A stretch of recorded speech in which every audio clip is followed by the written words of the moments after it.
Donc bonjour à toutes et à tous, et donc merci de m'avoir invité à vous parler ce matin et à parler de sujets qui me tiennent à cœur.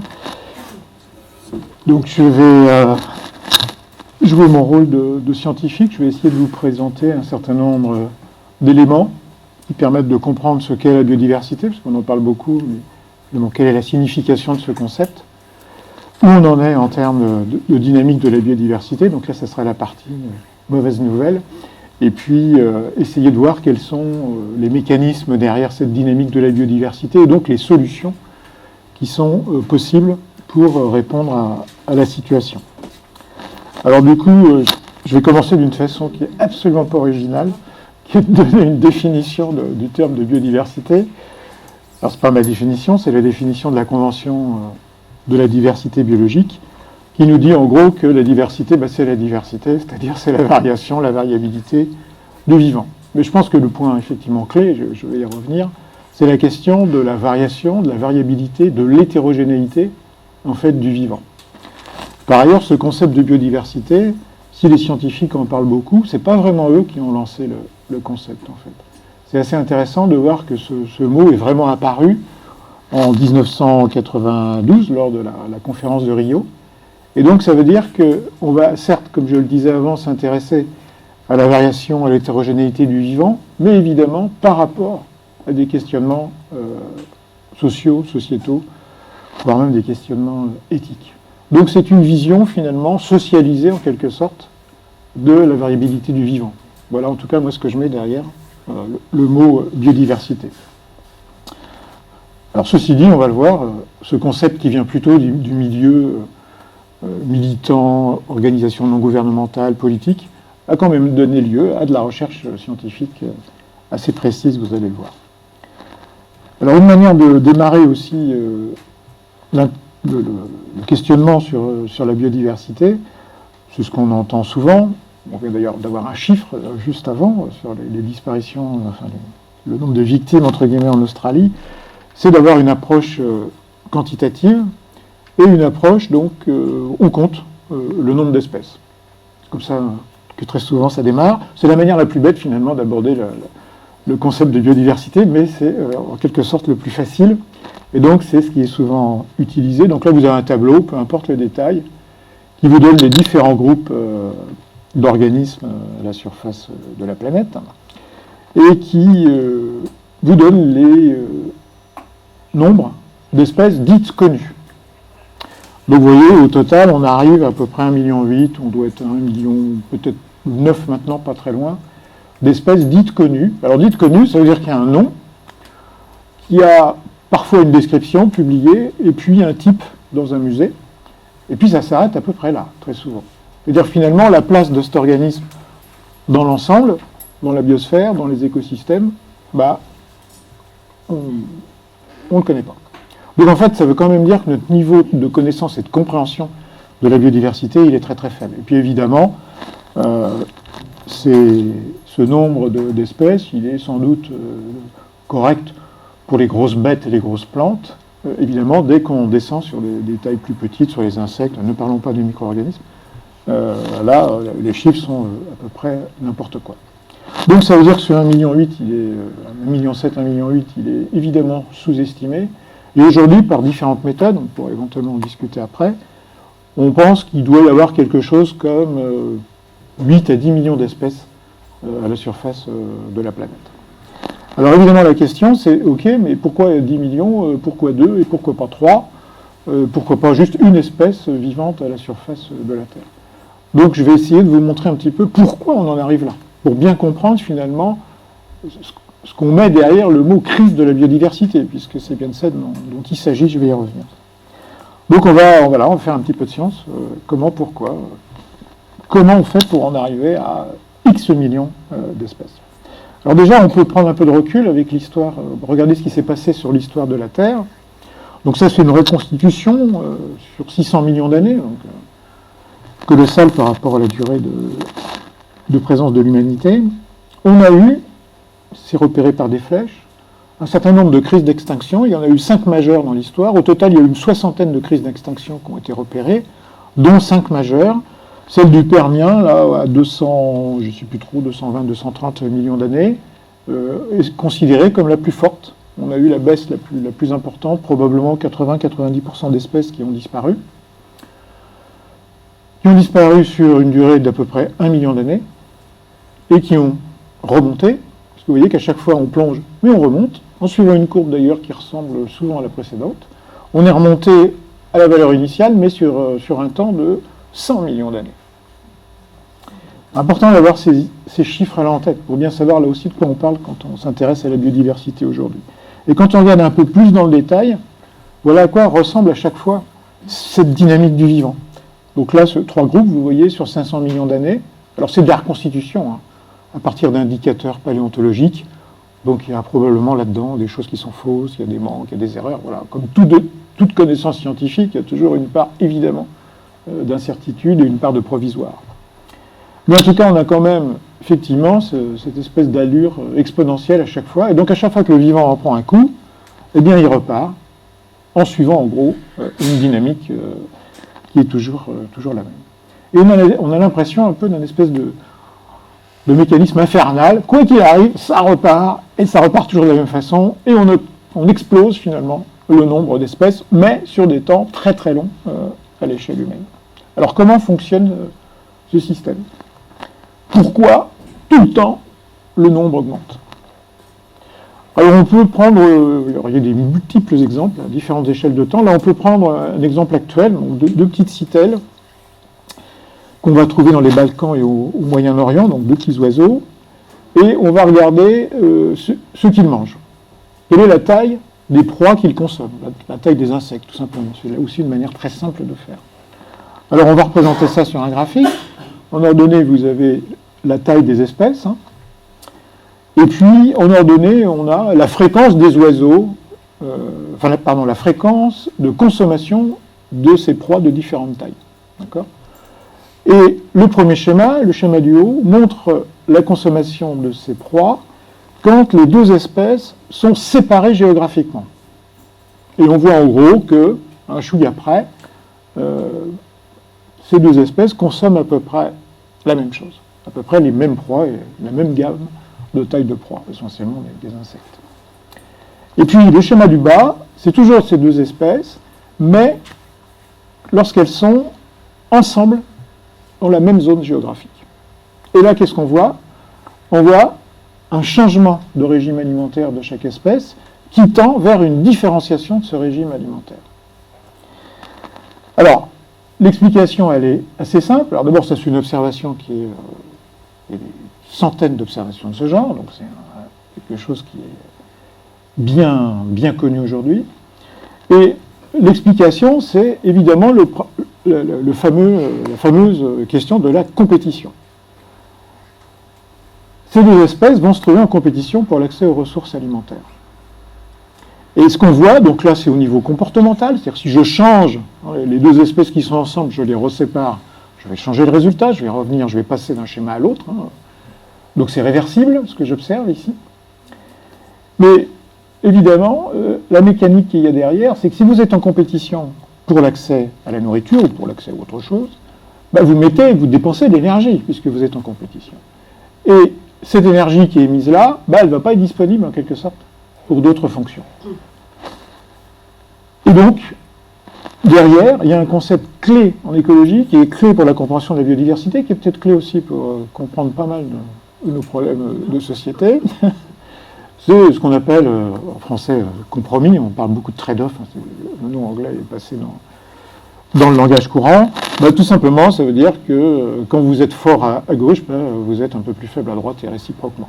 Parce qu'on a une quantité de matière, d'énergie, etc. limitée. Si vous êtes très performant dans un domaine, nécessairement, vous allez être moins performant dans un autre. Et donc, si vous êtes très performant et si vous mettez toute votre énergie dans la compétition, vous aurez moins d'énergie pour autre chose, et notamment pour la production de descendants. Et donc, on voit bien qu'à long terme, mettre toute son énergie dans la compétition au quotidien va impacter votre production de descendants. Donc, vous êtes plutôt sur une dynamique de régression quand on prend un temps long. On a plein d'exemples sur des plantes, etc. Par exemple, ici, vous avez un compromis entre la taille des œufs et le nombre d'œufs. En général, quand vous faites beaucoup d'œufs, ben, vous faites des petits œufs. Et quand vous faites des gros œufs, ben, vous en faites moins. Alors, est-ce qu'il vaut mieux faire des gros œufs, pas beaucoup, ou beaucoup de petits œufs? Ben, la réponse, c'est ni l'un ni l'autre. Les deux marchent. Parce qu'on observe les deux dans la nature, et on observe les deux dans la nature sur des espèces qui sont là depuis des millions d'années. Ça aussi, c'est un message important de la diversité, c'est qu'il n'y a jamais une bonne solution. Il y a tout le temps une multitude de bonnes solutions. Alors, ce mécanisme-là, donc là, on voit pourquoi il y a cette différenciation de régime alimentaire, ça limite finalement le coût de la compétition, parce que ça va limiter la compétition. Si vous faites ce genre, si vous avez ce genre de situation sur des temps très longs, ça finit via la mécanique de la sélection naturelle, des mutations qui sont au hasard, etc. Vous finissez par avoir des espèces des groupes qui vont se séparer complètement et qui vont devenir des espèces particulières. C'est le cas, par exemple, évidemment, c'est ce qu'a observé Darwin, c'est la théorie de l'évolution, ça c'est l'exemple fameux des pinsons des Galapagos. Il y a 3 millions d'années, il y a un pinson qui débarque aux Galapagos, qui vient de l'Amérique du Sud. Au début, tout va bien, il y a à peu près personne sur l'île, donc on peut multiplier les effectifs, le nombre d'individus. Très vite, s'il y a beaucoup d'individus, on va avoir un problème d'accès aux ressources, donc se met en place une compétition pour l'accès aux ressources, et donc il va y avoir ce coût et la réponse qui va se produire. Là aussi, ça va être une spécialisation, en fait c'est ça, la réponse c'est la spécialisation. Spécialisation sur un type de ressources, spécialisation parce que je vais me mettre à vivre en haut des arbres, d'autres vont se mettre à vivre en bas des arbres, etc., etc. Et 3 millions d'années plus tard, vous avez 14 espèces complètement différentes. C'est-à-dire que là, il n'y a plus de possibilité d'échange d'informations génétiques. On a 14 organismes différents les uns des autres en 3 millions d'années. 14 organismes spécialisés qui dérivent d'un organisme qui, au démarrage, était généraliste. Donc, voilà. En fait, la réponse à la compétition, sur les échelles de temps long, évolutif, c'est la différenciation. Et on peut toujours être plus différencié et plus performant, etc. Et vous voyez bien, là, vous sentez cette mécanique infernale qui fait que le vivant ne peut que se diversifier. C'est impossible d'imaginer un système vivant, du coup, qui soit constant. Alors, il n'y a pas que la compétition dans la vie, il y a aussi le mutualisme, les synergies, les coopérations. Autre exemple de Darwin, évidemment, qui est un penseur important dans ce domaine. Darwin se balade à Madagascar, il observe cette plante, une orchidée, et sur cette orchidée, il y a, vous voyez, des tubes. C'est ce qu'on appelle des nectaries. Toutes les plantes ont ça, alors pas des tubes comme ça, c'est souvent très discret, mais dans ces nectaries, il y a le nectar.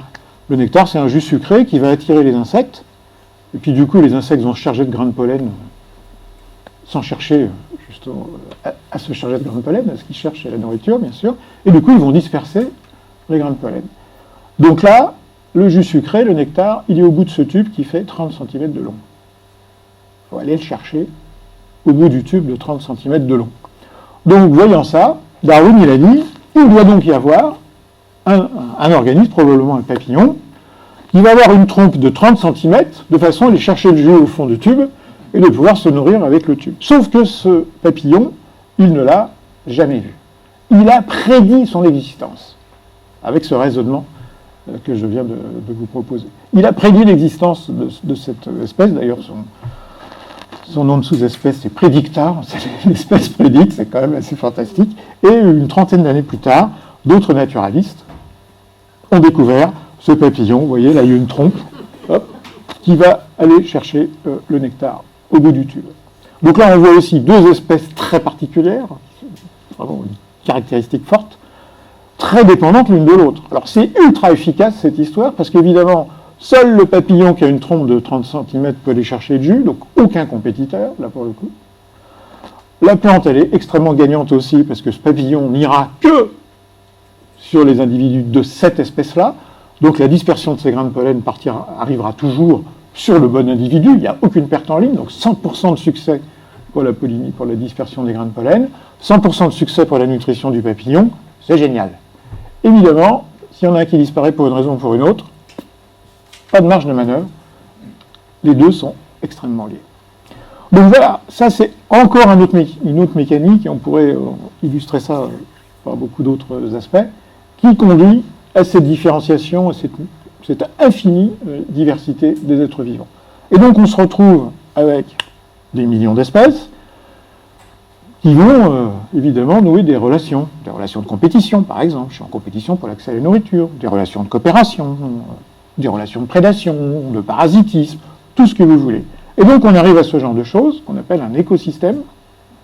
Donc ça, c'est un écosystème aquatique, peu importe les noms. En haut, c'est une perche, hein, c'est des poissons qui mangent d'autres poissons, qui mangent du plancton et ainsi de suite. Donc les flèches, c'est des relations, c'est qui mange qui. Elles ne sont pas dans le bon sens, d'ailleurs, dans l'autre sens, mais bon, peu importe. Donc ça, c'est un écosystème. On dit, oh là là, c'est compliqué, mais en fait, c'est pas ça du tout. Un écosystème, c'est plutôt ça. Et encore, c'est simplifié. Et donc, je vous signale au passage que vous payez des impôts pour que des gens comme moi essayent de s'y retrouver dans ce bazar. Donc, c'est une partie de la recherche en écologie, de la science en écologie, c'est ça.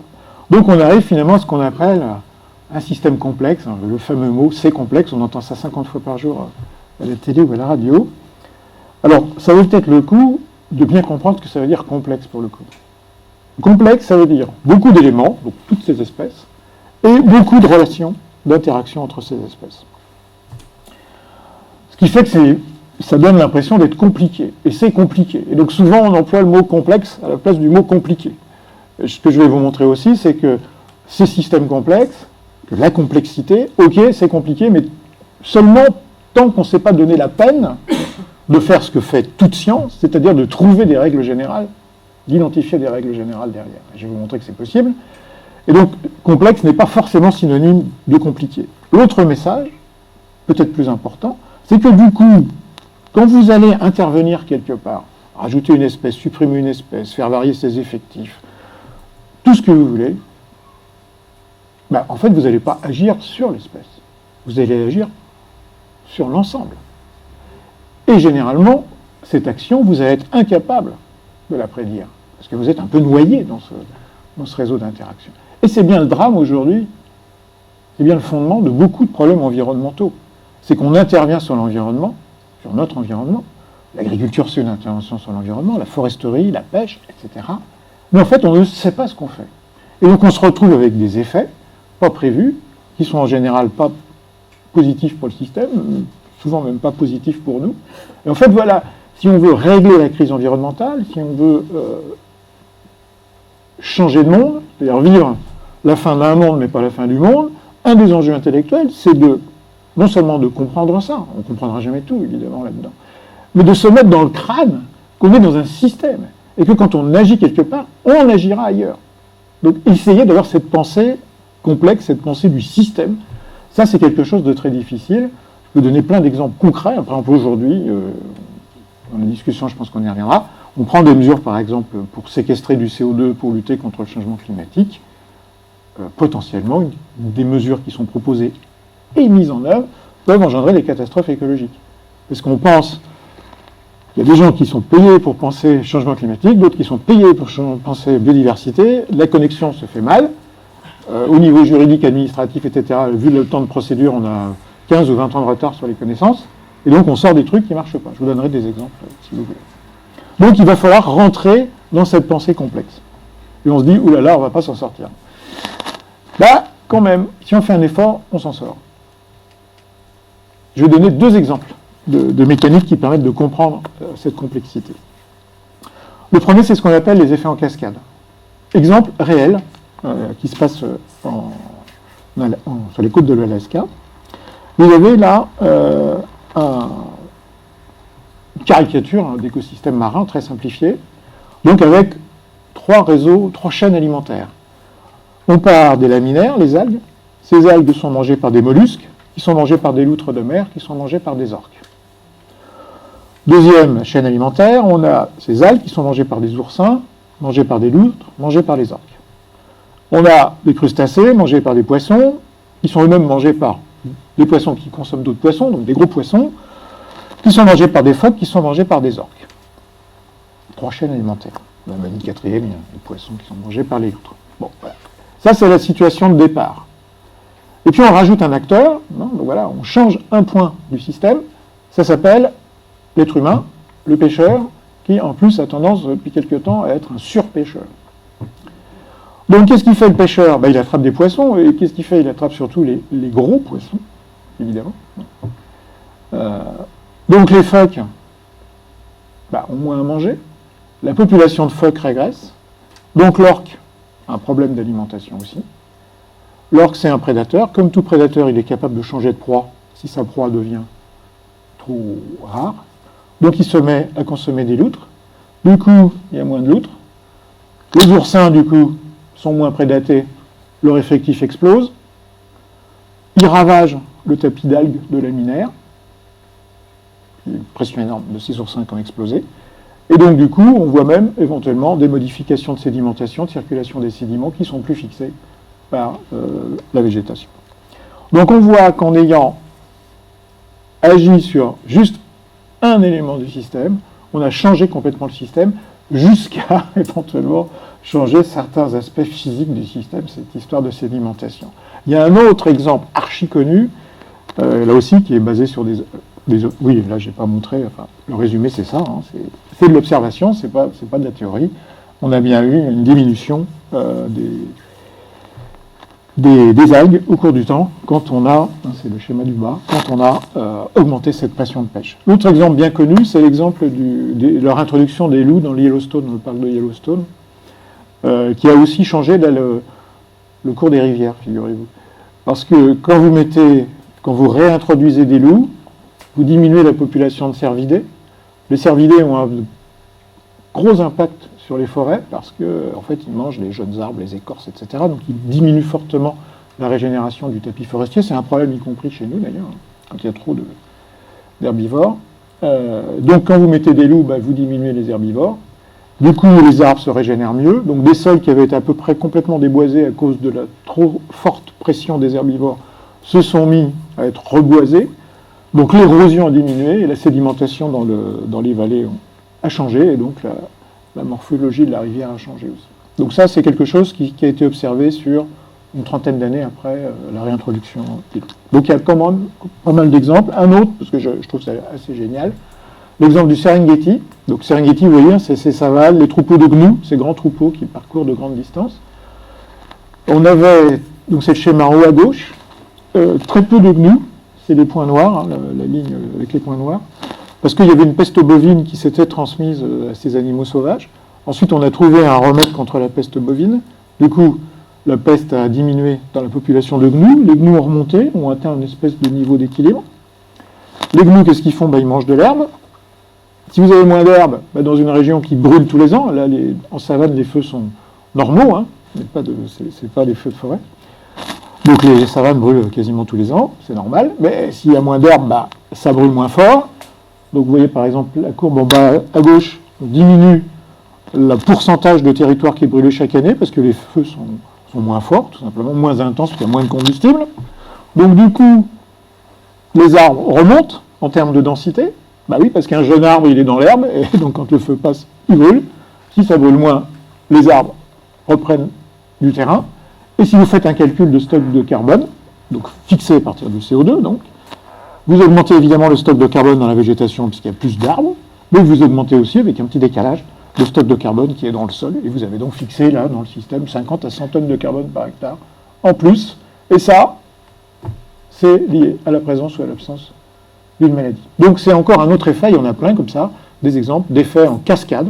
Donc ça, c'est des choses qu'on commence à comprendre, et vous voyez bien que c'est important d'avoir ça en tête, si on veut prédire l'efficacité d'une action qu'on peut avoir sur un écosystème. Alors je reviens à la question de la biodiversité, complexe, compliquée, etc. La biodiversité, voilà, qu'est-ce que ça veut dire ? Donc quand ce concept a été lancé, on s'est interrogé sur est-ce que cette vision la plus simple de la biodiversité, c'est-à-dire le nombre d'espèces, cette vision a-t-elle un sens sur le plan scientifique ? Est-ce qu'il y a un impact du nombre d'espèces sur quelque chose dans le fonctionnement du système ? Donc ici, je vous présente des résultats qui sont quasi historiques, c'est quasiment les premiers qui ont été publiés, maintenant il y en a plein d'autres. Ça a été fait aussi en Europe et en France d'ailleurs. Qu'est-ce qu'on a fait là ? On a monté des parcelles expérimentales de prairies, donc avec des herbes, et puis on a fait varier le nombre d'herbes. On a fait un tirage au hasard sur des espèces d'herbes, 5 espèces, 10 espèces, 15 espèces, 20 espèces d'herbes, et puis on regarde quel est le niveau de production de fourrage par exemple, en fonction de ce nombre d'espèces. Et vous voyez que plus le nombre d'espèces augmente, plus la production obtenue est élevée. Alors on peut raffiner le schéma, d'ailleurs ça permet de voir aussi comment on peut manipuler les résultats scientifiques dans tous les sens. Si vous êtes un convaincu, vous êtes un défenseur de la biodiversité, vous allez regarder surtout le schéma de gauche, enfin la partie gauche du schéma, vous allez dire, vous voyez, plus il y a d'espèces, plus c'est productif, donc vous voyez, c'est important la biodiversité. Et puis si vous regardez la partie droite, vous allez dire, oui, ok, mais enfin, à partir d'un certain nombre d'espèces, si on en rajoute, ça n'a plus d'importance, donc ça veut dire que si on perd des espèces aujourd'hui, c'est pas très grave. Donc voilà, et on entend ça, évidemment. Alors, le juge de paix, quand même, là-dessus, comme souvent, c'est de faire une étude un peu plus longue. Et quand on regarde l'identité, parce que derrière, chaque espèce a une identité, quand on regarde donc l'identité des espèces, on s'aperçoit qu'une espèce, par exemple, qui était très productive cette année-là, qui a contribué de façon importante à cette production, l'année d'après, elle se développe très peu, parce qu'entre-temps, il y a eu, je sais pas moi, un hiver trop froid, un virus qui est passé par là, ou n'importe quoi, et que c'était une petite espèce de rien du tout dans un coin, qui a pris le relais et qui a assuré la production. Et ça, c'est un point absolument clé aussi de la théorie de la biodiversité aujourd'hui, c'est ce qu'on appelle l'hypothèse de l'assurance biologique. Effectivement, quand vous avez beaucoup d'espèces, statistiquement, vous augmentez la chance d'avoir la bonne espèce qui sera compatible avec un éventuel changement de l'environnement. En fait, quand vous avez plein d'espèces, vous pouvez raisonner en se disant, c'est une espèce de bibliothèque de solutions préexistantes à un changement de l'environnement. Et c'est ça la vertu aussi de la biodiversité. Donc ça, c'est valable au niveau espèce. Plus j'ai d'espèces, plus je joue ce rôle d'assurance. Mais c'est valable aussi pour la diversité génétique dans les espèces. Ça a absolument la même vertu. Donc, sur les plantes herbacées, on a montré qu'il y avait cette relation positive entre biodiversité et puis productivité. Les mêmes ont fait une expérience pour regarder la résistance à la sécheresse, et on observe à peu près le même résultat. Plus le nombre d'espèces en présence augmente, plus effectivement la résistance à la sécheresse augmente. Pourquoi ? Là aussi, par exemple, plus vous avez d'espèces, plus vous avez de chances d'en avoir une qui a des racines profondes, qui va donc être capable d'aller chercher de l'eau plus longtemps, et qui va prendre le relais de celles qui sont mortes au-dessus, parce qu'elles ont... Voilà, tout simplement. C'est comme ça que ça fonctionne. Donc aujourd'hui, le sujet de la biodiversité était quand même un sujet un peu difficile à manipuler, puis quand même une préoccupation relativement récente, donc on est loin d'avoir des certitudes sur tout, d'ailleurs, la notion de certitude en sciences là aussi, on pourrait faire des débats, mais en tout cas, pour la partie plantes herbacées, il y a suffisamment maintenant de résultats, vous pouvez considérer que le lien positif entre biodiversité, productivité, résistance aux perturbations, par exemple la sécheresse ou autre, c'est quelque chose qui est acquis pour le monde végétal, petites plantes herbacées. Pour le monde végétal ligneux, les arbres, alors là évidemment c'est plus compliqué de faire des expérimentations, c'est plus long, pas toujours très compatible avec les systèmes de financement de la recherche à court terme. Donc, du coup, qu'est-ce qu'on fait ? Là, on travaille par l'observation, on essaie de faire un grand nombre de corrélations. La corrélation n'est jamais démonstration. Enfin, quand même, quand vous obtenez toujours la même relation partout, ça finit par rassurer, par permettre de faire quelques conclusions. Et par exemple, là, un résultat assez récent sur presque 800 000 forêts qui ont été points d'observation en forêt dans le monde, on a obtenu également cette première relation, donc je crois que c'est quasiment la première qui a été publiée, sur productivité ici et nombre d'espèces d'arbres dans la forêt. Alors, c'est moins certain que ce que j'ai dit avant, puisqu'encore une fois, on a moins de recul scientifique là-dessus. Pour l'instant, les résultats qui tombent sont la plupart du temps cohérents avec ce type de relation. Alors au passage, d'ailleurs, ça veut dire que quand on regarde les forêts européennes, y compris en France, elles sont très pauvres en espèces, on plante 2-3 espèces, et puis voilà. C'est sans doute aussi une erreur économique. C'est une hérésie écologique, mais c'est sans doute une erreur économique. Je connais un forestier qui a 36 espèces en exploitation sur ses parcelles. Il fait de la gestion pied par pied. Sa forêt, c'est un bazar pas possible. Il habite un château avec piscine intérieure. D'accord ? Donc il s'en sort très bien sur le plan économique. Et pourquoi ? Parce que cette année-là, le chêne se vend moins bien, le noyer se vend, ou le peuplier, ou n'importe quoi. En fait, il change d'espèces vendues, et donc il a de la résilience économique. C'est assez intéressant de voir sur le plan économique cette diversité biologique qui a les vertus donc vis-à-vis de la production et de la résistance aux perturbations, donne aussi la résilience économique. Donc là aussi, je pense que d'ici quelques années, il faut encore peut-être attendre 2-3 ans pour avoir des études supplémentaires qui sortent. On pourra sans doute arriver à la conclusion que dans 9 cas sur 10, en gros, cette relation positive entre diversité et puis productivité, par exemple, est une relation assurée. Donc voilà, en gros, ce qu'est la biodiversité, comment on peut l'aborder. Il y a 36 000 autres manières, évidemment, de faire. Alors le problème maintenant, c'est quel est son état. Donc c'est la deuxième partie de mon intervention. Le rapport donc, de l'IPBES en mai de l'année dernière, le premier grand rapport. Donc l'IPBES, ça veut dire Plateforme internationale sur la biodiversité et les services écosystémiques. Je vais y revenir. Entre nous, historiquement, ce truc-là existe grâce à, vous ne vivrez jamais, Jacques Chirac, c'est lui qui avait lancé cette idée-là. Donc l'IPBES a rendu son premier rapport, c'est l'équivalent du GIEC, des experts sur le climat pour la biodiversité. Donc ce qu'on sait, c'est qu'on a un certain nombre d'espèces, donc là c'est un pourcentage cumulé, qui ont disparu, variable selon les groupes, donc ça tourne autour de 2% à peu près sur l'ensemble des groupes. Vous voyez bien aussi que le phénomène s'accélère, là, on retrouve cette forme un peu exponentielle des courbes. Donc là, on est sur un historique depuis 1500, donc ça porte évidemment sur les espèces qui ont été inventoriées très tôt. Donc 1500, pourquoi? Parce que c'est le début des grands voyageurs naturalistes qui commencent à faire des relations fiables. Du coup, on peut arriver à retrouver des espèces qui ont disparu comme ça. Donc ça, c'est officiel. C'est une tendance lourde qui s'accélère, qu'on voit très bien par exemple en France. Nos collègues du Muséum d'histoire naturelle ont organisé un réseau d'observateurs sur tout le territoire national. Et donc ils suivent les évolutions de nombre d'oiseaux, les oiseaux communs, nombre d'oiseaux, nombre d'individus. Vous voyez, en gros, en France, on est sur la régression de 1% du nombre d'oiseaux par an. C'est ultra rapide. Si on regarde les chauves-souris, pareil, en France, avec un réseau d'observateurs, donc là sur une période plus courte, donc il faut rester peut-être un peu plus prudent.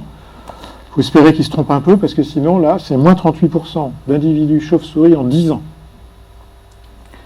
Donc quand on voit ça, quand on voit aussi les résultats, vous avez sans doute entendu parler là, très récemment, de nouveau sur les invertébrés, sur les arthropodes, donc tout ce qui est insectes, araignées, ce genre de choses, en Allemagne, donc une étude là, qui concerne l'ensemble du territoire allemand, forêt-prairie.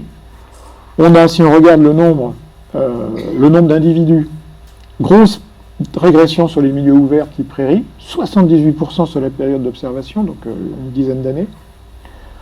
Pas de différence significative, de variation significative sur les milieux de forêt dans cette étude. Si on regarde le nombre d'espèces, et ça c'est une surprise, nombre d'espèces cette fois, pas nombre d'individus, là on a des baisses, en gros de 35% dans tous les milieux observés. Et ça, c'était pas attendu. La baisse d'effectifs,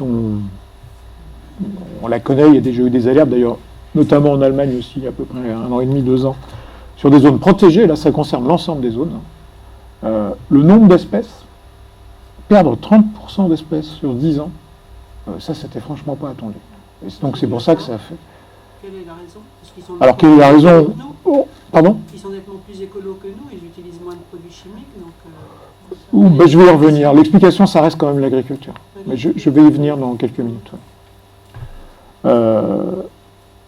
Donc, ça, c'est grosse surprise. On n'attendait pas du tout une perte à cette vitesse d'espèces. Donc, quand on voit ça, faut dire les choses comme elles sont, même si ça plaît pas. Dans le milieu scientifique, il n'y a quasiment plus de débat là-dessus. On est bien sur la 6e crise d'extinction. On est bien sur un effondrement du vivant planétaire, à une vitesse colossale. Pour autant... Après chaque extinction, quand ça repart de la même façon. Ça repart de la même façon, mais 1000 fois ou 10 000 fois plus lentement. Donc ça ne revient pas. Et de toute façon, on ne retrouvera pas les espèces disparues. Le vivant va se rediversifier, ça c'est sûr, mais une espèce disparue est disparue. Alors c'est pas grave. Quand on regarde l'histoire de la planète, on considère aujourd'hui que 98 ou 99% des espèces qui ont existé ont disparu. Donc le processus d'extinction, il est normal, c'est d'ailleurs de ce que disent les gens qui ne veulent pas accepter la crise de la biodiversité, parce qu'on a des climato-sceptiques, mais on a aussi bien sûr des biodiversités sceptiques. Il y a toujours eu des extinctions. Mais bien sûr qu'il y a toujours eu des extinctions. On pourrait même, pour être provocant, dire que parfois il faut des extinctions si on veut avoir de l'apparition. La question, c'est le rythme.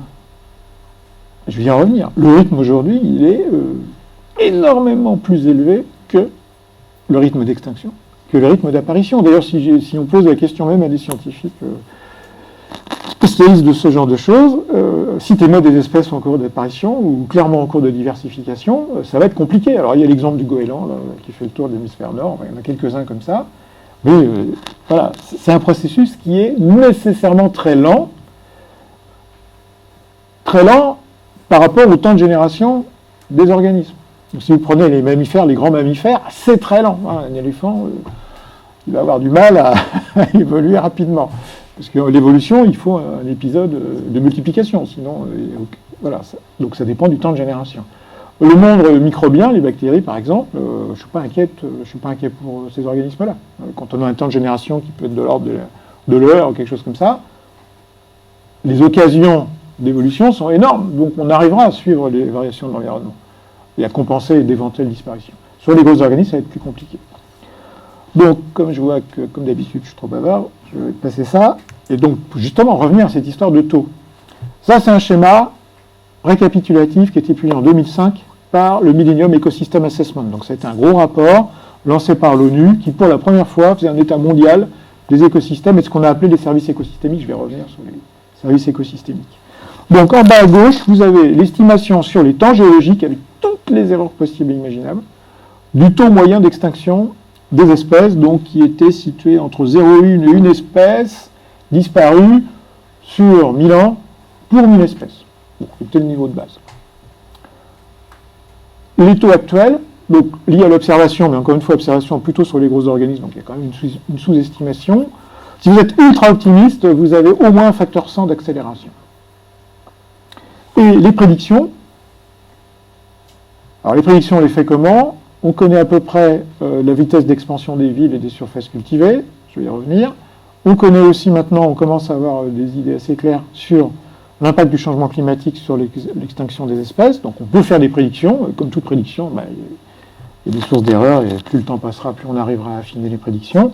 Là aussi, minimum, facteur 100. Donc 100 fois 100, je ne vous fais pas le calcul, vous faites tout seul.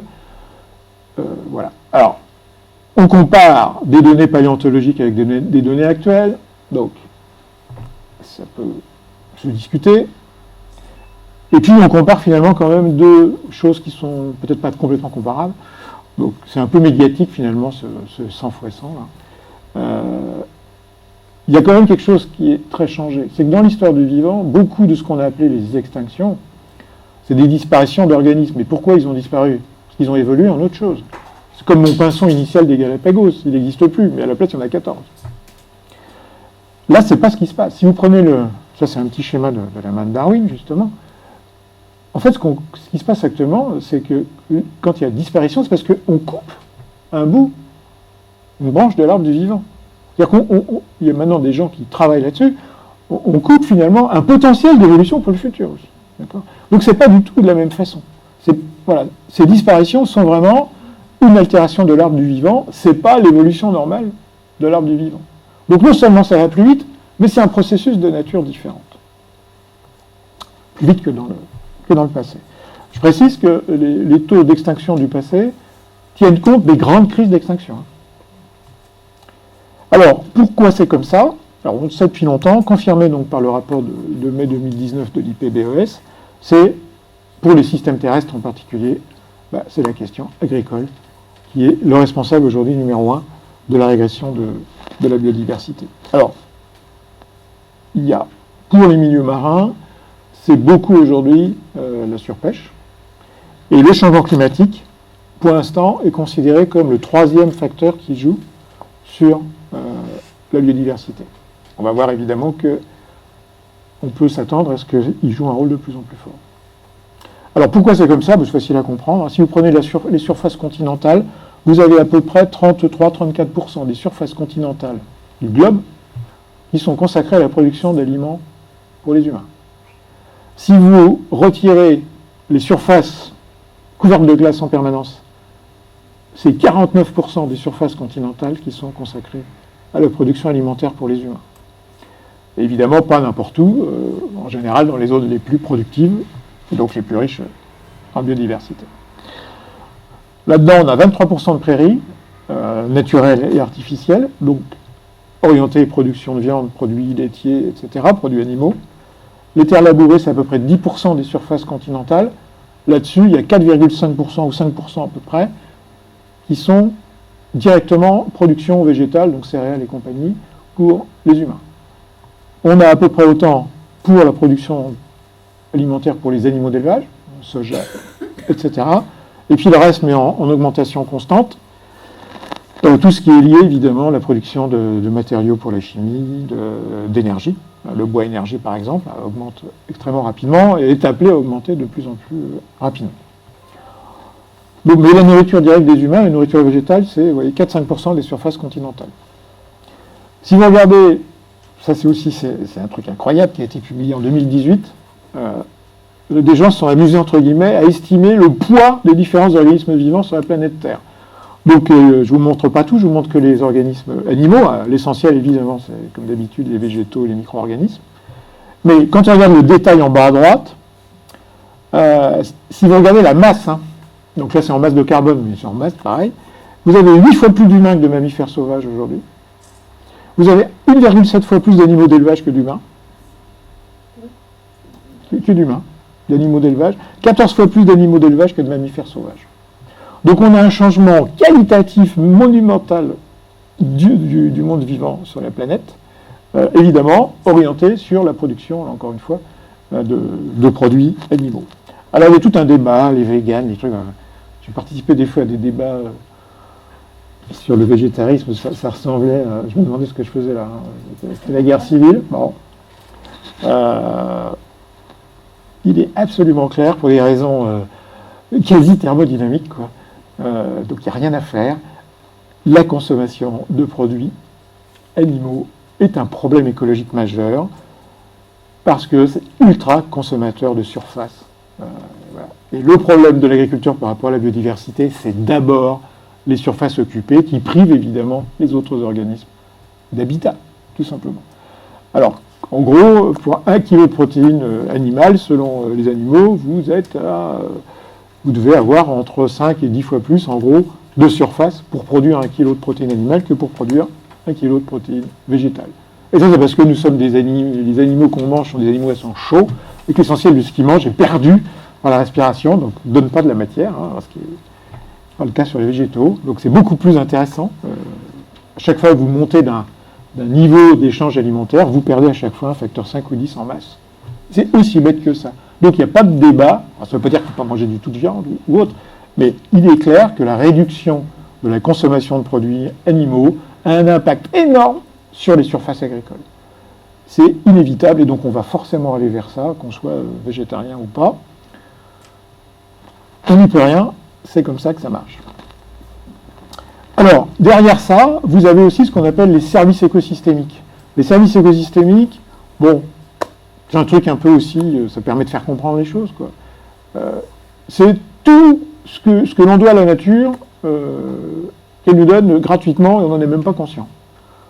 Par exemple, la régulation du climat est en partie liée à la dynamique du vivant. La lutte contre les inondations, la régulation de la dynamique de l'eau, qui peut se traduire par des inondations ou des sécheresses, est liée au climat. Alors, est-ce qu'on sait que, je sais pas, si on prend le cas de l'Amérique du Sud, par exemple, mais c'est le cas partout, l'eau qui tombe dans la forêt tropicale, c'est de l'eau qui est tombée à 300 km plus loin, qui est tombée au sol, qui a été évaporée, qui a refait des nuages, enfin bref, on recycle. Et donc l'évaporation, faite par les végétaux, conditionne la pluviométrie. Quand, par exemple, les gens du Burkina Faso disent aux Ivoiriens « La sécheresse augmente au Burkina Faso, c'est de votre faute, vous avez coupé 90% de la forêt en Côte d'Ivoire », ils ont en partie raison. Donc voilà, ça c'est ce qu'on appelle un service écosystémique. Vous n'êtes pas au courant, il se passe des trucs au fin fond de la planète, qui sont vitaux pour vous et pour votre qualité de vie. Donc ces services, c'est la production, c'est le cycle de l'eau, c'est la production, la photosynthèse, ça peut être aussi l'esthétique, ça peut être des valeurs religieuses, ça peut être beaucoup de choses qu'on a essayé de mettre en avant Pourquoi? Parce que comme on est sur un monde qui est quand même dominé, comme vous le savez, par le dollar et l'euro, c'est bien d'essayer de mettre en avant éventuellement d'autres visions du monde pour essayer d'équilibrer un peu ce qu'on voit et surtout les décisions qui sont prises. Alors c'est dangereux aussi, hein, parce qu'évidemment ces services, très vite, on s'est mis à les quantifier sur le plan économique. Par exemple, Vittel attache une grande valeur économique à la diversité des êtres vivants autour. Parce qu'on sait très bien qu'il y a un impact direct de la diversité végétale sur la teneur en nitrate dans l'eau, par exemple. Et pour Vittel, baisser la teneur en nitrate dans l'eau, ça n'a pas de valeur, si je veux dire. C'est une valeur énorme. Donc, que fait Vittel? Il rachète des terres, il passe des contrats avec les agriculteurs pour maximiser la biodiversité et diminuer du coup la teneur en nitrate dans l'eau. La même relation entre biodiversité et teneur en nitrate dans l'eau, elle existe au fin fond de l'Amazonie. Là, il n'y a pas Vittel, il n'y a pas de commerce de l'eau. Donc, est-ce que ça veut dire, du coup, que cette biodiversité vaut rien et que je peux la couper, du coup? Vous voyez, bon, il faut faire attention à ces concepts. Comme tout concept utilitariste, il est intéressant parce qu'il rend les choses palpables. En même temps, ça nous pousse trop loin. On peut, évidemment, tomber sur une vision monomaniaque et faire des bêtises. Dans les services, il y a la régulation du climat, entre autres. Le climat impacte la biodiversité, on va le voir tout de suite. Mais pendant longtemps, on a oublié que la biodiversité jouait sur le climat. Donc en fait, on est sur un système, une fois de plus. Climat, océan, ça c'est connu depuis longtemps. Climat, biodiversité de manière plus générale, c'est un peu plus récent. Alors, on peut voir ça en termes d'impact. Je suis forestier, qu'est-ce que je plante maintenant? Puisque je récolte dans 50 ans. Or, le changement climatique, il se traduit aussi par un changement de distribution des zones climatiques. En gros, pour 1 degré de température moyenne en plus, dans l'hémisphère nord, vous avez une migration des zones climatiques de l'ordre de 150-200 km vers le nord. Donc il faut que les organismes, qui sont compatibles eux aussi avec une certaine zone climatique, ils bougent. Alors donc, qu'est-ce que je plante comme arbre, moi, maintenant, pour plus tard? Alors, les climatologues donnent des prédictions de distribution des zones climatiques, puis nous, derrière, on dit, OK, on fait glisser en quelque sorte les zones de présence possible de tel ou tel organisme, par exemple le hêtre ici. Et on s'aperçoit qu'une bonne partie du territoire français, donc les différentes couleurs, c'est différentes probabilités de présence, en gros. Donc le hêtre peut être présent à peu près partout, mais plus ou moins fortement, on va dire ça comme ça. On voit bien que dans le futur, ça ne va pas être le cas, il y aura moins de possibilités. Alors on va dire, OK, dans ce cas-là, je vais planter du hêtre au nord-est, comme ça je vais être tranquille.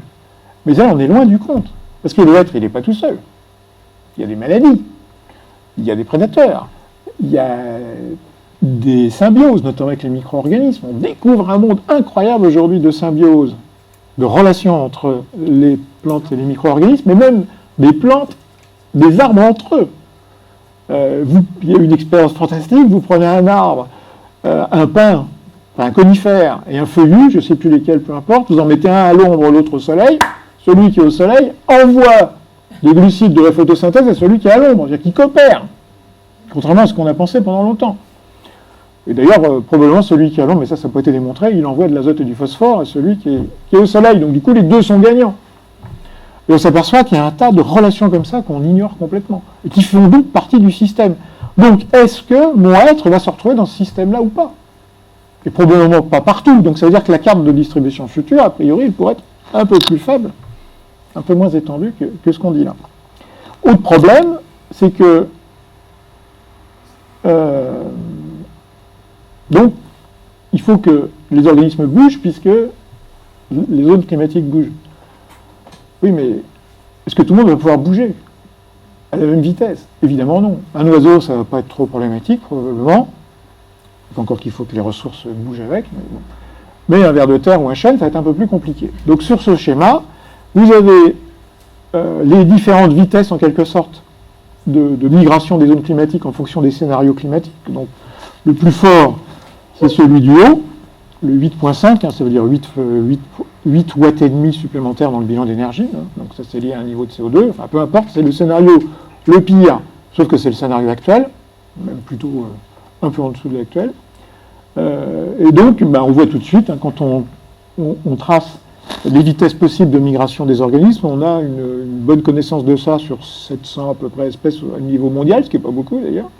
On voit bien qu'il y en a qui vont perdre la course.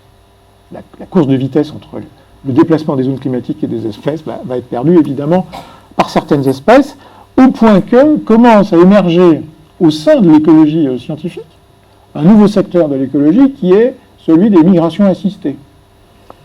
On se dit, il va falloir qu'on prenne en charge le déménagement d'un certain nombre d'espèces. Donc, on pourrait faire des beaux films de science-fiction, je ne sais pas, des fils de poids lourds sur l'autoroute qui remontent. C'est assez rigolo. Alors, mais l'autre problème, c'est que toute espèce, nous compris d'ailleurs, on le démontre, a le potentiel, biologiquement, d'exprimer une croissance exponentielle en termes de nombre d'individus. Donc, n'importe quelle espèce à la surface de la planète a vocation à envahir toute la planète, sauf que ça ne se passe pas parce qu'il y a ces réseaux de relations, prédation, compétition, etc., qui font que ce potentiel, il s'exprime très rarement parce que l'autre va venir vous manger ou vous piquer vos ressources, etc. Mais donc, du coup, si tout le monde ne migre pas à la même vitesse, une partie de ces interrelations, de ces intercontrôles sautent, et donc, théoriquement, c'est assez facile de faire une prédiction qui est que pendant un certain temps, au moins, on va avoir une phase de grande pagaille dans le système, des espèces qui vont exploser en termes d'effectifs, qui risquent d'ailleurs d'entraîner d'autres disparitions. Alors après, évidemment, on va retrouver un nouvel équilibre. La question qu'on nous pose, laquelle on ne sait pas répondre, évidemment, c'est ça sera quoi le nouvel équilibre? À quoi va ressembler ma forêt ou ma communauté de je ne sais pas quoi dans 100 ans? C'est ça aussi qu'on est censé essayer de régler. Donc ça veut dire qu'il va y avoir une phase de grande pagaille, puis on tombera dans 10 ans, 50 ans, 100 ans, j'en sais rien, sur quelque chose de nouveau, sur un nouveau type d'écosystème. Mais en tout cas, à court terme, ça veut dire que, comme c'est représenté sur ce modèle, plus vous augmentez le réchauffement en l'occurrence, plus vous augmentez les chances et le nombre d'espèces qui vont localement disparaître. Alors, elles n'ont peut-être pas disparu partout, mais au moins localement, elles auront disparu, soit parce qu'elles auront vraiment disparu, soit parce qu'elles auront bougé pour aller ailleurs. Donc, des organisations transitoires des systèmes. Et donc, une communauté moins diversifiée, vous avez vu, on peut aussi dire, du coup, en résistance aux perturbations, productivité, tout ça, ça peut être impacté. Et puis donc, préoccupation relativement récente, finalement exprimée dans ce titre d'article en 2003, est-ce qu'on ne peut pas avoir des surprises du vivant? Est-ce que le vivant, finalement, est seulement une victime, entre guillemets, du changement climatique, la biodiversité, ou est-ce qu'elle peut participer, évidemment? Bon, tout le monde se doute bien, et on le sait avec des exemples de paléoclimat, des choses comme ça, qu'évidemment, il y a un aller-retour entre les deux. Alors, par exemple, qu'est-ce qui se passe aujourd'hui sur les hautes latitudes? Donc, les hautes latitudes, c'est les zones où le climat se réchauffe le plus et le plus vite. On a donc une avancée de la forêt, la taïga, sur la toundra. Le problème, c'est que la toundra, c'est un couvert végétal ras, c'est clair, c'est des petites herbacées, des lichens, souvent couverts de neige. Ça, la neige, en termes de ce qu'on appelle l'albédo, c'est-à-dire la capacité à réfléchir l'énergie vers l'espace, donc du coup à contribuer, entre guillemets, à la composante refroidissement du climat, c'est excellent. Donc là, évidemment, avec la forêt qui avance, vous cassez ce manteau neigeux, vous le remplacez par des conifères qui sont plutôt sombres, donc très faible capacité à réfléchir. Et donc en fait aujourd'hui le consensus scientifique c'est que cette avancée de la forêt qui pourrait être vue comme positive parce que des arbres c'est aussi du CO2 qui est fixé, et évidemment c'est le cas, mais compte tenu de l'importance de la perte de l'albédo, on considère aujourd'hui que le bilan est plutôt du côté de la contribution au réchauffement. Donc là on a un exemple d'une réponse naturelle, spontanée, qui accélère au fond un des changements qui est à l'origine du changement climatique. Du coup, on nous dit tout le temps qu'il faut planter des arbres partout. Air France compense ses émissions pour les vols intérieurs maintenant en faisant de la compensation. On fait de la compensation comment? En plantant des arbres. Alors, les arbres deviennent la solution miracle à tout. C'est rigolo d'ailleurs, parce que même quand on parle de biodiversité, on ne sort pas de la pensée miraculeuse, si je veux dire. Il y a toujours une solution, on va trouver le truc qui va nous sauver. Non. On va pas. Là aussi, la solution, c'est la diversification des solutions. Mais en tout cas, aujourd'hui, si vous plantez des arbres donc, sur l'hémisphère, sur les hautes latitudes, le bilan est plutôt négatif, à contribuer au réchauffement climatique. Si vous plantez des arbres dans la zone tropicale, alors là, ça pousse très vite, des arbres énormes, ça piège plein de CO2. On perd de l'albédo parce que la savane, c'est un peu plus clair que la forêt, mais pas énormément. Et puis, ça transpire aussi beaucoup, les arbres. Et donc ça contribue au refroidissement. Donc là, on considère, le consensus scientifique actuel, c'est que là, effectivement, c'est plutôt intéressant de planter des arbres si on veut lutter contre le réchauffement climatique. Sauf que, comme vous le savez, c'est là que se fait l'essentiel de la déforestation mondiale aujourd'hui. Et puis, dans les zones tempérées, c'est entre les deux. Donc ça dépend de l'âge du capitaine et du mode de gestion, quoi, en gros. Alors, comment on fait pour s'en sortir de tout ça? Essayez de voir les solutions, puis je vais m'arrêter. Les solutions, il y en a qui sont ultra simples. On est tout le temps en train de nous dire ça va être terrible. Par exemple, là, vous avez parlé de la Convention citoyenne tout à l'heure. Il se trouve que, moi j'y vais cet après-midi, là, notre Institut de la transition environnementale à Sorbonne Université a été retenu comme un des 2 ou 3 groupes scientifiques qui fait ce qu'ils appellent le fact-checking. C'est-à-dire que là, je suis censé être pendu à mon téléphone. On lui dit, ouais, est-ce que c'est vrai? Combien il y a de carbone dans un arbre? Est-ce que c'est vrai qu'il va faire ci, faire... Voilà, on est censé vérifier des informations pour leur permettre d'élaborer un scénario. Et donc le scénario qu'ils vont élaborer, c'est pour répondre à la question qu'a posée le gouvernement, qui est la bonne question, qui est comment on fait pour réduire nos émissions de gaz à effet de serre de 40% d'ici 2030. De toute façon, on se dit, mon Dieu, c'est énorme. C'est vrai que c'est énorme. Donc il y a des choses qui vont être difficiles à faire. Il y en a qui sont faciles à faire. Par exemple, je reviens à mon histoire de produits animaux. Réduire un peu les produits animaux, c'est réduire énormément les surfaces utilisées par l'agriculture, qui impactent négativement la biodiversité, mais qui contribuent aussi pour 17% d'émissions directes en France, sur le gaz à effet de serre. Vous prenez le gaspillage alimentaire. C'est 1/3 en moyenne mondiale de gaspillage alimentaire. Chez nous, ça se fait essentiellement à la cantine, au resto du coin et dans nos frigos. Passons de 30% de gaspillage alimentaire à 20%. Ça ne va pas changer notre civilisation, ce truc-là. Là aussi, vous avez un impact énorme. Donc les fameux 40%. Oui, il y a des choses qui vont être difficiles. Mais il y a aussi des choses faciles qui sont des changements marginaux de comportement. Aller à l'épicerie avec ses boîtes pour récupérer du riz ou je ne sais pas quoi dans un distributeur, plutôt que d'acheter un machin avec 3 emballages, qu'est-ce que ça change à notre vie? Rien. Par contre, ça change énormément en termes d'impact. Donc il faut arrêter de nous dire que ce n'est pas faisable. On ne peut pas dire à la fois il y a une catastrophe et puis dire on ne peut pas changer. C'est en gros ce qu'on nous dit. Enfin, c'est quand même le discours dominant. Donc on va à la catastrophe et on y va, on ne peut rien faire, on y va. Non, c'est faux, on peut faire. Et la question agricole, je vais y revenir, est une des clés. Évidemment, c'est l'énergie et c'est l'agriculture qui sont les 2 clés pour résoudre cette crise. Alors, sur la biodiversité, alors, il y a eu des tendances, là, depuis 2004, sur les oiseaux communs, donc sur une période plus courte que celle que j'ai montrée avant. On perd des oiseaux. Dans les réserves naturelles, on a plutôt tendance à augmenter les effectifs.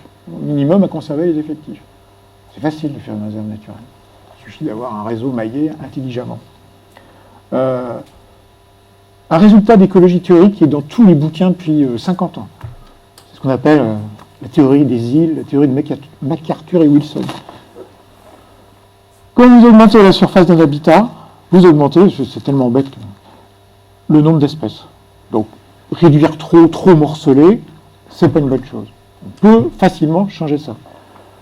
Créer des collectivités qui permettent à des individus et donc à de l'information génétique de circuler d'un lambeau forestier à l'autre, par exemple, c'est la clé du maintien à long terme de la biodiversité. C'est faisable. Et d'ailleurs, on le fait. On a en France, en Europe en manière générale, mais en France en particulier, une bonne politique. Alors, en théorie, après, évidemment, il y a une difficulté à mettre en œuvre, mais ça avance. Ça s'appelle la politique des trames vertes et bleues.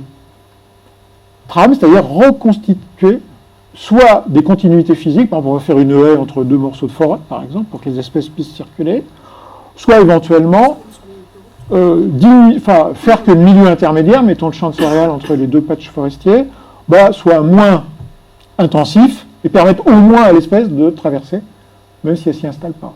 Ça, c'est des choses qui sont connues. Il y a des plans gouvernementaux, locaux, etc., pour avancer là-dessus, et c'est fondé absolument sur une science qui, je vous dis, a 50 ans d'âge. Et puis, une autre solution, comme je l'ai évoqué avant, je ne parle pas d'énergie, parce que ce n'est pas mon domaine de compétence, c'est l'agriculture. C'est ce qu'on appelle l'agroécologie. Voilà une photo, vous en avez plein sur les sites de la Commission européenne. après avoir subventionné l'arrachage des haies, etc., pendant des décennies, bien que les écolos aient dit à l'époque, mais c'est débile, maintenant, on vous dit, soyez modernes, plantez des arbres dans vos champs. Voilà ce qu'on vous dit. C'est ce qu'on appelle l'agroécologie. Et il y a un chercheur qui était à la fois agronome et économiste du CIRAD qui s'appelle Michel Griffon, qui est un vieux monsieur maintenant, qu'on ne voit plus beaucoup malheureusement. Il a popularisé un concept que moi je trouve génial, qui s'appelle l'agriculture écologiquement intensive. C'est ultra provoquant, mais c'est ultra juste.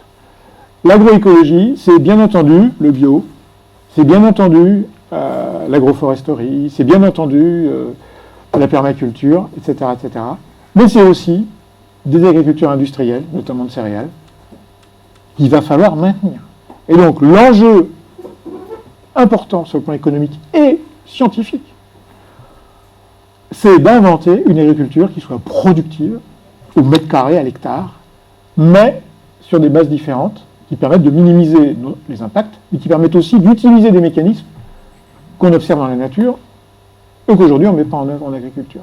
Et là aussi, peut-être qu'on aura l'occasion d'y revenir dans la discussion, mais en tant qu'écologue, où j'ai pas mal travaillé sur des milieux soumis à des contraintes fortes, je peux vous dire qu'il y a quand même des solutions qui ont été trouvées par la nature dans ce qu'on appelle les systèmes naturels. Alors, le fait qu'il soit naturel n'a pas d'importance. Ce qui est intéressant, c'est qu'il est en autopilotage, il a une histoire, donc il est suboptimal par rapport aux contraintes et aux ressources, et c'est un modèle génial pour penser justement des modes de production durables, malgré des fortes contraintes, et productifs. Et on pourrait y revenir. Donc là-dessus, moi je suis optimiste. La situation de l'agriculture aujourd'hui, elle est très mauvaise. On a réussi à transformer en catastrophe écologique l'activité la plus importante de toutes, c'est-à-dire la fabrication de la nourriture quand même, mais il y a plein de possibilités. On peut changer. Et il va falloir changer puisque les prédictions de la FAO, c'est que d'ici 2050, en moyenne, tout confondu, on va augmenter la production de produits alimentaires pour les humains de 50%. Alors c'est variable entre la viande, les céréales, etc. En moyenne, on tourne autour de 50% d'ici 2050. C'est évident que si on ne change pas radicalement de système, c'est même plus la peine de faire des conférences sur la biodiversité, le problème sera réglé, on en parlera plus. Sans parler du climat. Alors les solutions, il y en a plein. Là aussi, il y a des chercheurs qui travaillent, des collègues, notamment du CNRS dans l'ouest de la France, pas très loin de Niort. Ils ont, depuis 20 ans, 30 ans, une zone atelier en partenariat avec les agriculteurs. On peut aussi faire travailler des écolos avec des agriculteurs. Moi, souvent, j'évite de dire que je suis écolo quand je vais à une réunion d'agriculteurs, parce que très vite, vous êtes mis dans une case, c'est un petit dialogue.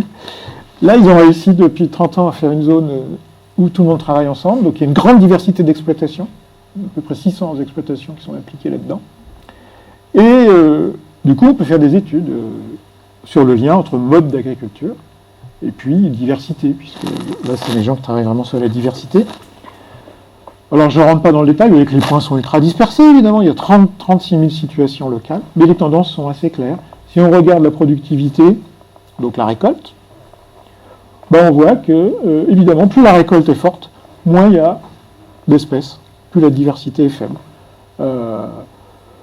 Ça se voit très bien sur les oiseaux, ça se voit sur les carabides, etc. Donc c'est clair, l'intensification de l'agriculture joue un rôle important vis-à-vis de la biodiversité. Donc il y a deux choses qui jouent. Il y a le territoire occupé, donc qui prive d'habitat les espèces, et après il y a le mode de fonctionnement, et notamment, comme ça on n'y peut rien, l'usage excessif de pesticides ou parfois de fertilisants qui peuvent aussi avoir un effet négatif sur la diversité, notamment végétale. Par exemple, là, dans cette étude, avec des systèmes statistiques poussés, l'écologie scientifique est devenue une science incroyablement performante en termes de statistiques. Parce que voilà, on a ce grand bazar, là, et on a besoin d'un outil d'objectivation et d'exploration pour arriver à faire parler les données. Des fois, on croit voir des trucs et c'est faux, et vice-versa. Et ben là, c'est clair. La taille du champ est un point clé qui joue sur la biodiversité. Donc ça rejoint la théorie de McArthur et Wilson, dont je parlais tout à l'heure. Voilà. Mais aussi la fréquence et la quantité de tout ce qui est pesticide, en fait. Donc c'est comme ça. Il va donc bien falloir arriver à trouver une solution pour diminuer ces pesticides. Au passage, rigolo, Si vous regardez toujours dans la même étude, le lien donc, entre la productivité et puis le nombre de pucerons, ben, il est positif. C'est-à-dire, plus vous êtes productif, intensif, plus vous avez de pucerons. Ben oui, parce que par ailleurs, vous avez cassé une partie des prédateurs des pucerons. Donc là aussi, on sent bien qu'il faut trouver une espèce d'optimum plutôt que de chercher tout le temps le maximum. Ça aussi, c'est un changement radical de la pensée. Le maximum, il n'existe pas dans la nature. Ce qui existe dans la nature, c'est un optimum à cause du concept de trade-off qu'on a vu au début. Les solutions, bah, vous pouvez diminuer évidemment l'intensification, par exemple les herbicides, d'autant que ici, là aussi, c'est montré, statistiquement, il n'y a pas un lien toujours positif entre plus d'herbicides et plus de productivité. On a souvent même des liens négatifs. Parce que ça va trop loin, parce que ce qu'on gagne en éliminant un certain nombre d'organismes négatifs, on le perd parce qu'on élimine des organismes positifs, tout simplement. Donc cette relation, elle n'est pas si claire que ça. Alors je ne dis pas que ces résultats sont généraux partout, hein, mais ça vaut le coup de s'interroger sur ce qu'on fait. Alors, ça c'est la biodiversité au sens espèce. Il y a aussi la diversité génétique. Enfin, je veux dire quand même deux mots. Exemple célèbre en Chine, le riz. Vous avez un riz avec un champignon pathogène. Donc 4 traitements phytosanitaires par an. Et puis vous avez une variété qui est résistante aux pathogènes. La théorie écologique vous dit, prenez les deux variétés, mélangez-les complètement, et vous allez avoir une bonne résistance contre les maladies. Oui, mais deux variétés n'ont pas forcément la même hauteur de maturation, la même période de maturation. Alors comment je fais pour mécaniser? Je ne peux pas. Donc du coup, je dégrade ce modèle théorique, je ne trouve pas mon mot, idéal, voilà. Je dégrade cet idéal, et je crée finalement de l'hétérogénéité dans l'espace. Je vais mettre 4 rangs de riz sensibles aux pathogènes, et j'intercale un rang de riz insensible. Donc ça reste ordonné, et donc je peux mécaniser moyennant un tout petit changement de mes outils. Voilà, donc ça c'est intéressant. J'ai un idéal écolo, et je dégrade cet idéal pour tenir compte d'un certain nombre de contraintes. Important, parce qu'on nous dit souvent, ah ben oui, par exemple, quand on fait des propositions sur c'est un sujet sur lequel je travaille, sur le stockage du carbone dans des sols agricoles, on dit, ah, c'est pas possible avec les conditions économiques ou les conditions techniques. Ok, mais n'empêche que le processus qu'on a identifié, il existe, on peut le gérer, peut-être pas autant qu'on voudrait, mais on peut le gérer. Il ne faut pas tout le temps partir du réel pour dire c'est pas possible. Non, ben, il faut peut-être aussi changer le réel de temps en temps. Bon, bref. Parce que ça, c'est aussi l'argument qu'on entend tout le temps. C'est pas possible. Mais qui a décidé que c'était pas possible? Donc, en tout cas, sur cette histoire-là, donc, moralité, vous diminuez, alors j'ai pas les chiffres en tête, hein, vous diminuez l'infestation d'à peu près 94%, et du coup, la variété qui était impactée remonte en termes de productivité. Et on passe de 4 traitements phytosanitaires par an à 1 par an. Et en plus, comme on économise sur les phytosanitaires, on gagne de l'argent. Alors, quelle est la mécanique derrière? Mais c'est d'une simplicité confondante. Le pathogène, il faut qu'il aille d'un pied à l'autre. Il faut qu'il saute. Et donc, il va tomber sur ce barrage du rang résistant. Rien que ça va l'empêcher. Freiner énormément sa dispersion. Voilà. Il y a des études en cours sur le blé en France par des équipes, alors, il y a des équipes dans le labo où je travaille et puis à l'INRA, pour montrer qu'on peut obtenir le même résultat sur le blé en mélangeant des variétés. Truc qui est sorti l'année dernière, ça n'a même pas 6 mois d'âge, cette affaire. C'est la première étude qui montre les diversités des pathogènes dans les forêts, en fonction du nombre d'espèces d'arbres. Donc on voit que quand on n'a pas beaucoup d'espèces d'arbres, plus j'ai d'arbres, plus j'ai de pathogènes en diversité, ce qui est normal puisque certains pathogènes sont liés à telle ou telle espèce. Mais au-delà d'un certain nombre d'arbres, plus j'ai d'arbres, plus je diminue la diversité des pathogènes. Ben là c'est normal, plus vous avez d'espèces, plus chaque individu de chaque espèce est isolé l'un de l'autre, et donc plus ça devient compliqué pour le pathogène de passer d'un individu à l'autre. Vous diluez, enfin vous gênez en fait la dispersion. Donc c'est quand même intéressant. Alors c'est le premier résultat qui sort, donc là aussi. Mais vous voyez, tout à l'heure, on a dit plus de diversité égale plus de productivité et plus de résistance aux maladies. Et on continue à faire des plantations quasi monospécifiques, pour ne pas dire monoclonales parfois. Il y a un décalage entre les pratiques et puis le savoir qui est quand même complètement effarant. Voilà, donc ça fait partie des solutions, puisque, je l'ai évoqué tout à l'heure, hein, le GIEC est clair, hein, si on veut rester en dessous des 2 degrés, c'est-à-dire dans un monde qui reste prévisible, pas facile, mais prévisible, on sait ce qu'il faut faire. Et en gros, c'est la question qui est posée aux 150 citoyens là, qui bossent bien. Donc il y a de fortes chances pour que les propositions qui vont sortir soient des propositions de bonne qualité. Et là, on va être sur un moment de vérité. Soit le gouvernement et le Parlement ne prennent pas ça au sérieux, soit ils prennent au sérieux, mais s'ils ne prennent pas au sérieux, il faudra qu'ils fassent gaffe, parce que je pense qu'il y a des mouvements de jeunes qui sont ultra activistes, ultra compétents, ultra motivés, ultra en colère, mais pour l'instant qui restent très calmes et très pacifiques. Je ne suis pas sûr que ça va durer autant que les impôts. Donc si on ne prend pas ce travail des citoyens au sérieux, évidemment, il ne faudra pas prendre ça, des choses sans doute à modifier, à améliorer, etc. Mais ça va certainement être un travail de qualité qui va donner une piste pour rester en dessous de cette courbe de référence du GIEC. Alors le climat, de toute façon, il va arriver, hein, le changement climatique, la crise de la biodiversité, on y est. Comment on fait pour s'adapter? Je vais terminer là-dessus. Donc j'ai parlé de la question agricole. Les villes. Ça, c'est la carte canicule de 2003. Taux de mortalité multiplié par 2 dans Paris intramuros pendant 3 semaines, je vous rappelle.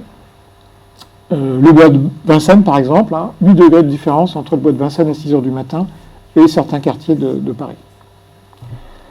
Alors, qu'est-ce qui se passe? C'est toujours pareil, le climat local, c'est lié au CO2, donc ça c'est planétaire, mais c'est lié à l'albédo. Donc évidemment, l'albédo, elle est assez mauvaise en ville, on a beaucoup de bitume, de choses comme ça, sombres, donc faible capacité à réfléchir à l'énergie.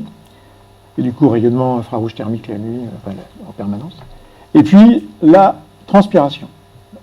Les plantes transpirent de façon active de l'eau, et c'est un mécanisme par lequel elles se refroidissent, et donc refroidissent par contact les masses d'air. C'est le climatiseur naturel. Donc, ça veut dire qu'on a une solution végétale pour s'adapter au changement climatique. Donc, la biodiversité, là, rend des services localement, et est un outil qu'on peut utiliser. Alors, en plus, ça c'est anecdotique, mais à Paris, quand on plante des arbres, ça c'est des arbres de Paris, on fait une fosse, on met de la terre de champ, et puis c'est parti pour 70-80 ans. C'est presque de la plante en pot, quoi, les arbres de Paris. Donc nous on s'est dit, oh là là, le sol, au bout de 80 ans, il doit être dans un état terrible, il n'y a plus rien. Donc on a travaillé, il y a un étudiant qui a travaillé là-dessus, on a fait des échantillonnages à travers les grilles, sous le bitume, et alors là, au cours du temps, la teneur en carbone dans le sol augmente. Incroyable. De ce point de vue-là, le sol est amélioré. C'est complètement fou. Alors, on a des hypothèses explicatives, je ne vais pas rentrer dans le détail. Mais du coup, ça veut dire, bon, c'est anecdotique, en termes de quantité fixée, ça reste peanuts. Mais c'est quand même marrant de voir qu'on peut aussi avoir ce petit effet-là. On a des effets climatiques. Par exemple, ici, un petit modèle. Vous prenez une rue Canyon, typique de beaucoup de quartiers à Paris. Vous mettez 2 rangs d'arbres, parce qu'on a aussi un peu partout. Et puis, vous comparez par rapport à un contrôle où il n'y a pas d'arbres. Et on regarde par exemple la température au sol, la température de l'air à 2 mètres, c'est-à-dire celle dans laquelle on baigne, l'afflux de chaleur au sol, donc ce qui va rayonner, et puis l'humidité relative de l'air. Vous avez une énorme différence entre les deux situations. Sur la température de l'air, vous gagnez facilement 4-5 degrés, vous voyez, sur un cycle. Quand on sait que, voilà, il y a aussi un modèle qui a été fait à Manchester. Si on végétalise les toits de Manchester qui sont végétalisables, on peut gagner 8 degrés sur les pics de canicule. Quasiment vous supprimez les risques de surmortalité. Et donc ça, c'est un message qu'on essaie de faire passer. Compliqué, quand on plante des arbres dans les villes, c'est pas juste parce qu'on est écolo qu'on veut faire molle, c'est aussi une politique de santé publique, tout simplement. Étude historique, ça avait démarré pas mal à New York, ces histoires-là. Température de surface d'un toit, végétalisé, alors là, végétalisé n'importe comment, c'est-à-dire c'est ce qu'on voit souvent, un petit tapis de plantes grasses et de sédum sur un petit lit de cailloux, donc pas terrible, vous gagnez évidemment énormément de température de surface, c'est-à-dire un flux entrant thermique dans le bâtiment. Expérience ici, récente, 2017, on compare une cahute avec un clim, avec la même cahute, un climatiseur, et un mur végétal extérieur, une coque, donc c'est pas la végétation sur le mur, elle est détachée sur un support métallique, et on regarde tout simplement la consommation d'électricité du climatiseur pour maintenir une température constante dans le bâtiment.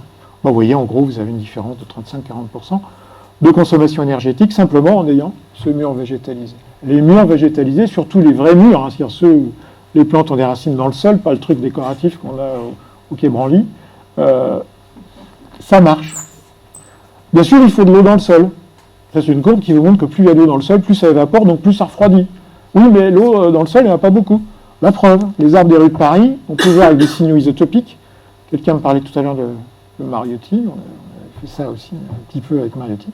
On a un signal carbone 13 qui est typique d'arbres en stress hydrique. On le voit aussi sur les cernes de croissance des arbres de Paris, des rues de Paris, ça a été fait. Donc oui, il faut on a un climatiseur qui est efficace, mais encore faut-il qu'il y ait du carburant, c'est-à-dire de l'eau à évaporer. Alors la question de la désimperméabilisation se pose. C'est un vrai problème.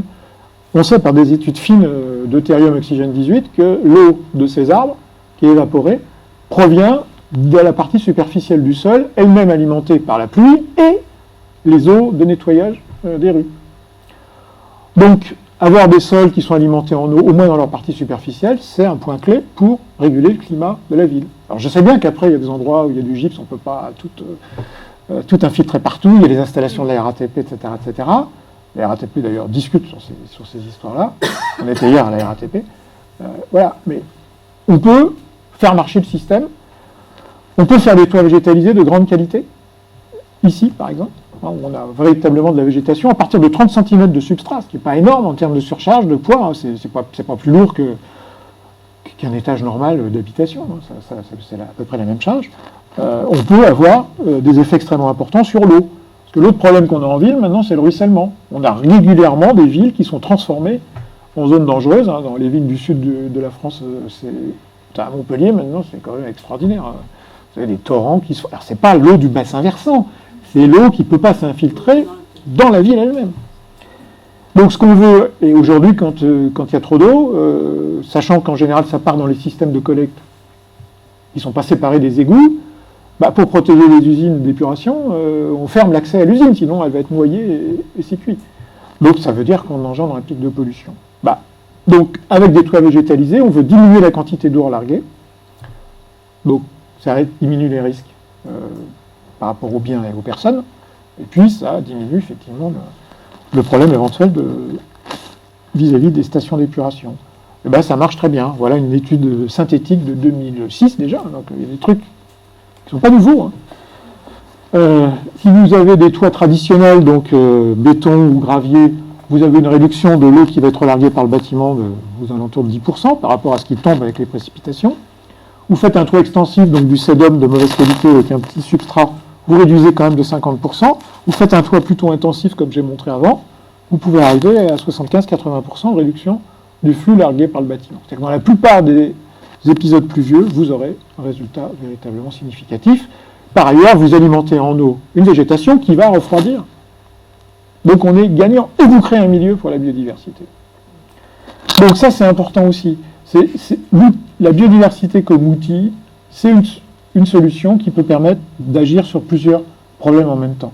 Il y a une autre solution efficace pour réduire le flux de chaleur dans le bâtiment, qui rentre dans le bâtiment. C'est de le peindre en blanc. D'ailleurs, il y a plein de civilisations qui font ça depuis toujours. Sauf que là, vous traitez juste la question du flux thermique entrant. Là, vous traitez la question du flux thermique entrant, de la biodiversité, de l'eau, etc. Vous êtes win-win, comme on dit. Vous pouvez agir de façon systémique sur plusieurs enjeux en même temps. Sauf qu'aujourd'hui, je terminerai là-dessus, cette fois, pour de bon, on parle de couverts végétaux, c'est ce que j'ai fait. J'ai dit, ça marche, la température, etc. Mais l'identité des plantes derrière, elle n'est toujours pas explicitée. Et donc, il y a eu un étudiant, il n'y a pas longtemps, avec qui on a bossé, on a fait sur un toit, on a fait des systèmes expérimentaux sur les toits, pour voir ce que l'identité des plantes, c'est-à-dire la profondeur d'enracinement, la surface de feuilles, le dialogue avec les micro-organismes, etc., donnait en termes de résultats. On se dit quand même, on peut peut-être améliorer encore les résultats si on tient compte réellement du vivant, si ce n'est pas juste une couverture verte, quoi. Donc je passe sur les détails, mais l'idée, alors elle est peut-être un peu folle, mais on arrive quand même à ça. Sur 20 espèces qu'on a testées en conditions potentielles, on a regardé la croissance de la biomasse, ça c'est le côté, il faut que ça pousse, il faut que ce soit joli, etc. C'est 20 plantes utilisées par les gens qui font des toits végétalisés. On a regardé la transpiration, donc là l'idée c'était d'essayer d'avoir une transpiration maximale pour avoir cet effet refroidissant. Mais la biodiversité peut aussi avoir des effets négatifs. Hein. Ce n'est pas une solution miracle non plus, on est bien d'accord. Par exemple, elle peut contribuer à produire du nitrate embêtant dans l'eau, parce que si on veut réutiliser l'eau dans le bâtiment, ça peut être enquiquinant. Et puis du nitrate dans l'eau, c'est-à-dire dans un milieu peu oxygéné, ça peut donner du N2O, qui est un précurseur du coup de l'ozone dans les basses couches de l'atmosphère. On n'a pas envie d'avoir d'ozone en vide. Et puis il y a le carbone organique dissous, le DOC. Là aussi, si vous voulez réutiliser l'eau, ça peut être compliqué. Donc là, sur ce tableau, donc il y a du vert et du rouge, je vous laisse voir, parce que moi je ne vois pas la différence. Donc, mais voilà, en fonction de votre priorité, ou du compromis auquel vous voulez arriver, vous pouvez raisonner mieux le choix de vos espèces. Et ce qui est marrant, c'est que l'étudiant qui a fait ce travail, là, il est maintenant dans une entreprise internationale qui fait du toit végétalisé, et il dit qu'il utilise des résultats de sa thèse pour faire ses toits. C'est quand même sympa pour une fois qu'on a un résultat de thèse qui sert dans le monde économique. Voilà, donc je vais m'arrêter là. Donc l'idée, vous voyez, c'est qu'on ait cette grande diversité du vivant. Il y a derrière des règles générales qui ne sont pas si compliquées que ça. Comme toujours, une fois que c'est dit, on se dit, bah oui, c'est évident. Et que vraiment, ça peut être un outil important pour la biodiversité elle-même, pour la question agricole, pour le climat. Mais qu'aujourd'hui, la situation, elle est très mauvaise pour la biodiversité. On peut inverser les choses.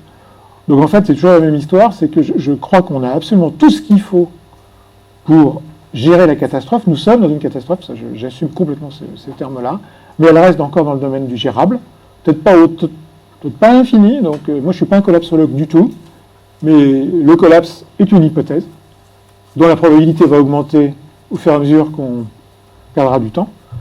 Et si on se décide à agir sur tout ça, ça peut être une période de créativité, d'acquisition même de compétitivité, hein, même dans le système économique actuel. Je pense qu'il faut changer un peu le système économique, mais même si on raisonne dans le système économique actuel, on peut gagner de la compétitivité, de l'efficacité, si on prend le problème à bras-le-corps. Juste un exemple, la situation de l'eau en France était catastrophique dans les années 50-60. Je vous rappelle, vous voyez, ça moussait dans les rivières. On a construit une politique de long terme, basée sur une taxation, basée sur des principes intelligents, question des bassins versants notamment, l'organisation par bassin versant. On a gagné. On avait eu 8 espèces de poissons à Paris, on est revenu à une trentaine. Alors, le seul endroit où on n'a pas réussi, on comprend pourquoi, c'est la pollution diffuse liée à l'agriculture. Bon, ça, là-dessus, on n'a pas vraiment progressé. Sur toutes les autres formes de pollution, on a réellement progressé, et c'est pas terminé, le travail va continuer. Et est-ce complètement un hasard? Les 3 premières multinationales de l'eau sont françaises.